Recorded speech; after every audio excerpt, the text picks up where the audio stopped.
joining us. Oklahoma schools, including Tulsa, get $119 million in federal funding.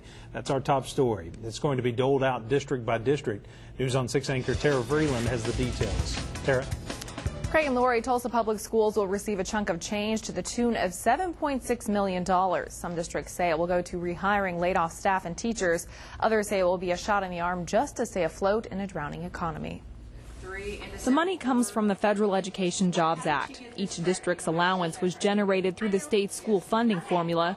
The districts are allowed to use that money for instructional salaries, benefits, and support. Liberty's district will receive a little more than $100,000. The superintendent says the money isn't necessarily extra due to state budget cuts. She says it will be used to preserve people and programs. Glenpool Superintendent Kathy Coley says the district plans to use the $397,000 to hire additional elementary teachers to reduce class sizes. The superintendent at Berry Hill, Mike Campbell, says they'll use their $200,000 to bring teachers back on staff that were eliminated through attrition. He says they'll be able to recoup 5 positions of the 7 that were cut.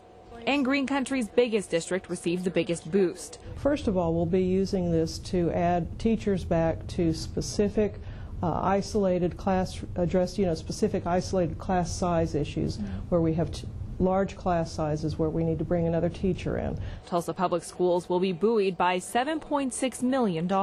I kind of think of it as a safety net for this year and next. And it's just important that we're very judicious in how we use that safety net and how we make those decisions on staffing. They walked. About 22 teachers are in the process of being rehired thanks to the funds. Federal law says the districts can spend some or all of the funds this fiscal year, but it all must be spent by September 30th, 2012. And the schools are not wasting any time. We will start using it right now. Actually, those teaching positions have been approved, and we're in the process of hiring for those schools and classrooms immediately.